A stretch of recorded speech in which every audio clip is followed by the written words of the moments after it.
नमस्कार मित्रांनो, मराठी माणूस प्रदीप. गुन्हा केल्यानंतर तुम्हाला पैसे मिळतील आणि तेही 1, 2, 3 लाख रुपये नाही, 3 कोटी रुपये मिळतील, अशी घटना या बाबाच्या प्रकरणामध्ये आपण पहिल्यांदा ऐकतोय. मी जेव्हा ही ऐकली तेव्हा मला स्वतःलाच लाज वाटायला लागली की मी एका महाराष्ट्रामध्ये अशा राहतोय सध्याच्या घडीला, जो आत्ताचा महाराष्ट्र आहे. काय एका महाराष्ट्राने एक इतिहास घडवून ठेवला आणि काय आपण महाराष्ट्रामध्ये राहतोय, जिथं जिथं पुण्यामध्ये घडलेली घटना असो किंवा लहान लहान 2-2, 3-3 वर्षाच्या चिमुरड्यांवरती बलात्कार करून त्यांना मारण्यात येतंय आणि ज्यांनी केलंय ते मोकाट बिनधास्तपणे जेलमध्ये फिरतायत. त्यांच्यावरती 10 पानं निबंध लिहितायत, काय त्या कोर्टामध्ये सादर काय करतायत. माझं मत आहे 2 मिनिटात ठोकून टाका, एक गोळी लागेल, एका भेजात टाकायची, इकडून सोडून द्यायचा विषय संपला. पण काय आमच्याकडे कायदे बघतायत, कशात कायदे बघतायत याच्यामध्ये. आणि जिथं सालं मंत्र्याचं नाव निघेल ना तिथे यांचे कायदे नाही निघत का, कारण तिथं प्रकरण आपल्या अंगाशी येत असतं ना, त्याच्यामुळे बरोबर घोडे लावून उडवून टाकतात. असे किती जण मारले असतील आणि किती जण असे जंगलावर रानावनामध्ये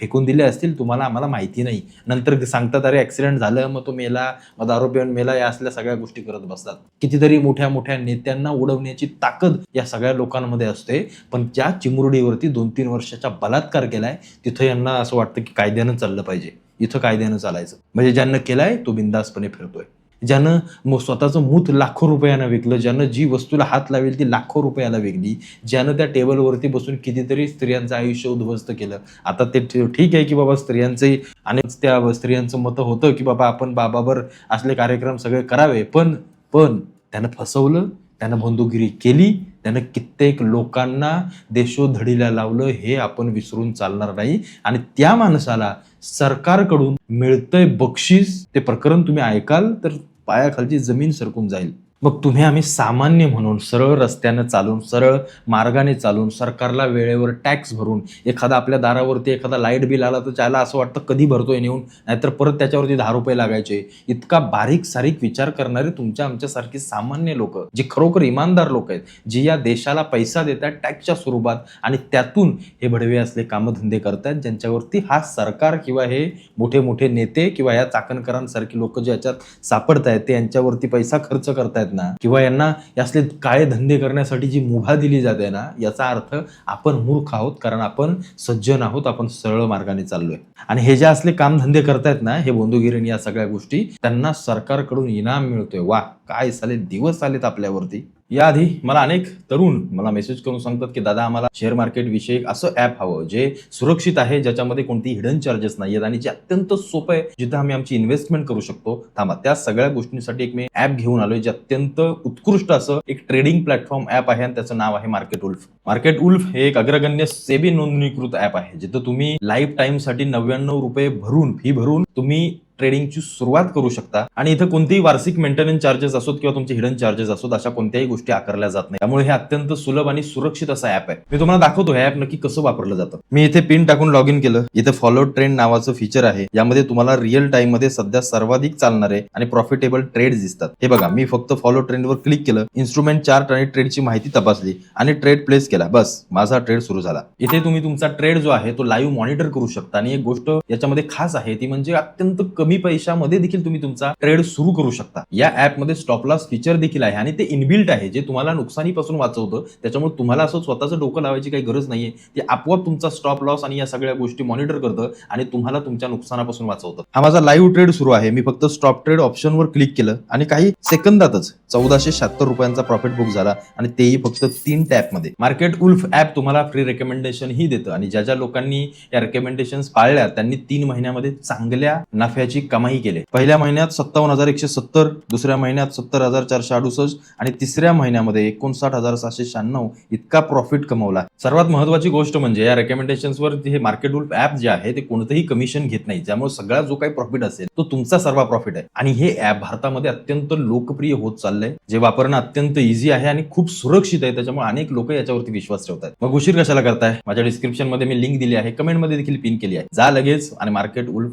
हे ऍप पहा, डाउनलोड करा आणि वापरा. जाता जाता सांगतो, मार्केट उल्फ ऍपचे 2 मिलियन प्लस डाउनलोड झालेले आहेत आणि हे iOS असो तुमचा अँड्रॉइड असो, इथं दोन्ही ठिकाणी उपलब्ध आहे. म्हणून उशीर करू नका, जा डाउनलोड करा आणि लवकरात लवकर तुमची ट्रेडिंग जर्नी सुरू करा आणि त्यातून प्रॉफिट कमवा. निश्चित हे सेफ आहे, सुरक्षित आहे आणि फार फार सोपं आहे. आता येऊया महत्वाच्या विषयाकडे. या भोंदूबाबाला सरकारकडून 3 कोटी रुपये मिळणार आहेत. आता बघा, तुम्ही ऐकाल ना तर मग तुमच्या पायाखालची जमीन तर सरकेल आणि तुम्ही आश्चर्यचकित व्हाल की आयला हे बरं आहे, आपलं सगळं केक करून बिरून भागल्यानंतर पण आपल्याला पैसा मिळतोय. आता एक गोष्ट लक्षात घ्या, नाशिकमध्ये जो होणारा कुंभमेळा आहे, CS तो कुंभमेळा, आणि त्याच्यासाठी एक रिंग रोड बांधला जातोय. अत्यंत मोठ्या घाईघाईने या सगळ्या गोष्टी केल्या जातात CS कुंभमेळ्यासाठी. निश्चित जे काही मागे नाशिकमधल्या वृक्षतोडीचं प्रकरण झालं त्याच्यावर माझं सरळ मत होतं, साधू आहेत ना, वृक्षाच्या सावलीखाली बसू शकतात, त्याच्यासाठी झाडांची कत्तल करण्याची काहीही गरज नव्हती. पण ज्या प्रकारे यांच्या डोक्यामध्ये अवधसान या सगळ्या गोष्टी घुसल्यात, मला ते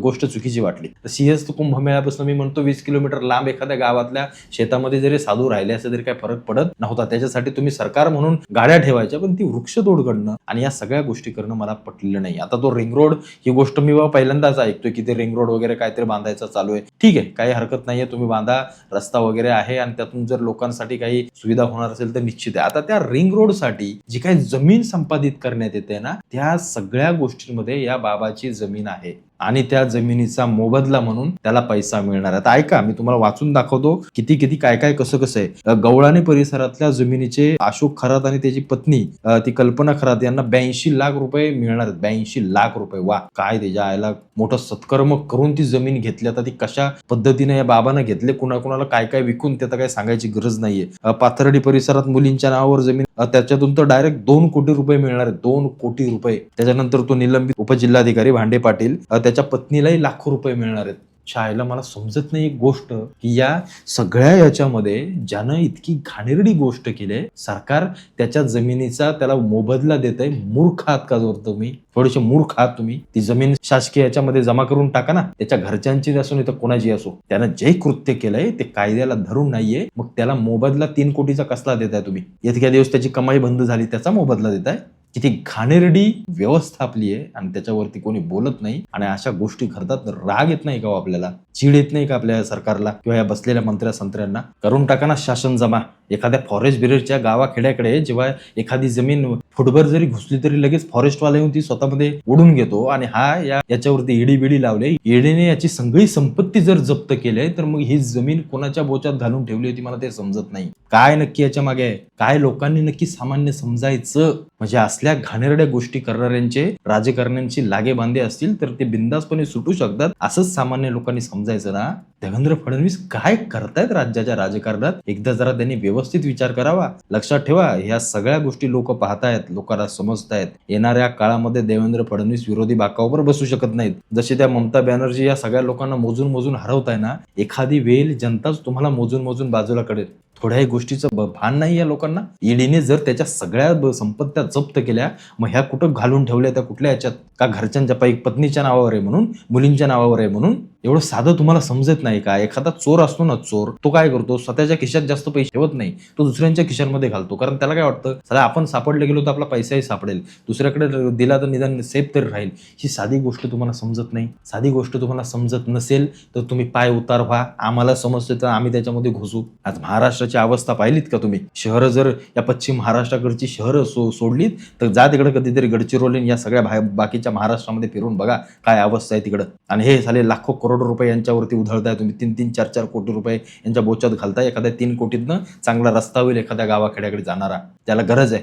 कसलं राज्य चालवत्या बेशी घाण वाटते या सगळ्या गोष्टी बोलताना आणि या सगळ्या गोष्टींविषयी तुम्हाला सतत सतत सांगताना. हे जेव्हा कानावर पडतं ना, खरोखर राग येतो, राग. जाता जाता सांगतो, मार्केट उल्फ ऍपचे 2 मिलियन प्लस डाउनलोड झालेले आहेत आणि हे iOS असो तुमचा अँड्रॉइड असो, इथं दोन्ही ठिकाणी उपलब्ध आहे. म्हणून उशीर करू नका, जा डाउनलोड करा आणि लवकरात लवकर तुमची ट्रेडिंग जर्नी सुरू करा आणि त्यातून प्रॉफिट कमवा. निश्चित हे सेफ आहे, सुरक्षित आहे आणि फार फार सोपं आहे.